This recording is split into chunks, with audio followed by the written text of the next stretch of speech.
Jom beli air. Jom lah. Du tak ada duit. Tak ada duit. Ada. Sini beli 2 air dapat 1 air RM1. Betul? Jom. Tiga sahabat nasib.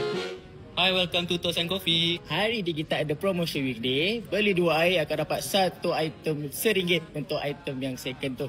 Cik nak order apa? Saya nak satu caramel tu. Saya nak strawberry panca satu. Saya nak air RM1 tu.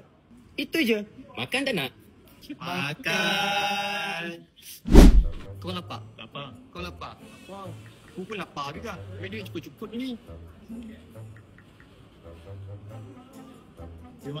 Jom. Cuba kau try. Try. Sekejap aku try dulu. Assalamualaikum. Waalaikumsalam. Kamu siapa? Dulu pakaian sekolah saya.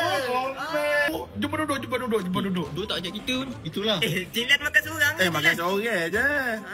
Kamu datang berapa orang? 3. Oh, kenapa tak mau masuk? Dah tak pelawak. Masuk. Pergi dah masuk, mari.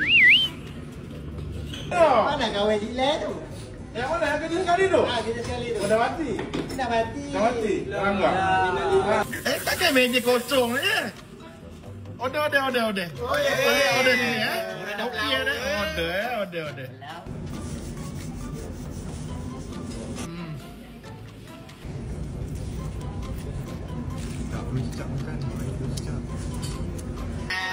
Makan. Tapi, Cik nak pergi toilet kejap, Lagi tandas kejap. Cuci tangan. Duduk kejap, Duduk kejap. Pergi. Dia punya panas. Cik tak, budak mana aku kena pun tidak. Dia nak kenakan aku nak makan free. Sebelum dia kenakan aku, biar aku kenakan dia dulu.